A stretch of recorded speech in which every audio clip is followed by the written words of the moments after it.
তারপরে ঠেকাইছিলাম, সে সময় এই লোক কি বেঈমানি করে গেছিল। কিন্তু তা সত্ত্বেও এখন তা সত্ত্বেও আরেকটি কথা আমি যেটা বক্তব্য দিব, এ তো আমার মনে ছিল না। আমি তো তোমার ফাঁসির ছেলে, আমি তো না ফাঁসির ছেলে। উনি এমন কাজই জানে ওরা যে মানুষকে কিভাবে মিথ্যা মার্ডার করতে ফেলান না, কিভাবে মানুষকে চিরতরে বিষয় দেওয়া যায়। আজকে আমি তো এনে দাঁড়াচ্ছি, আল্লাহ রাখছে, আমার কিছুই নাই, আমি আছি, আল্লাহ রাখছে, আমি হজমই রাখছি, আল্লাহ করাইছে, আবার বাইছেও আছি, আবার মানুষ কিবা নির্বাচন করেছি আল্লাহর কাছে কাইন দেয়া। ওরে কান্দা কাঁদছি এই বেঈমানরা।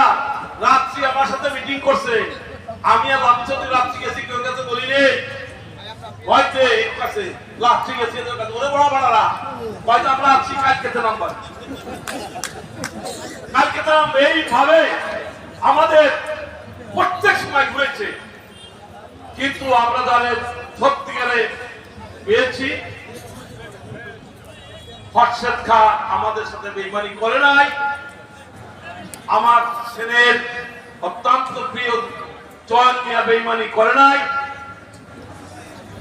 অনেকই না, যারা না আমার না না এরা কম না, এগুলো মামা আমার ইমের কথা বলছিল, আমি অন্য জায়গার কথা বলি। মা ও তো কইতিবে মামা, এই যে বাবু এ আমার জামাই বাবু তাহলে ভরা আমার সাথে কথা বলে, এই বেঈমানদের সাথে আমি কেন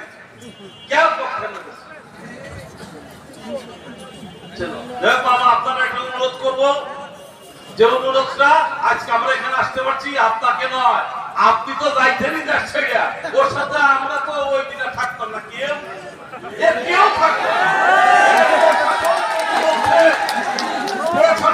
বলছে বাবু চতুর্থী নির্বাচন না হইতো এই আমরা ঠেকাইতে পারতাম না।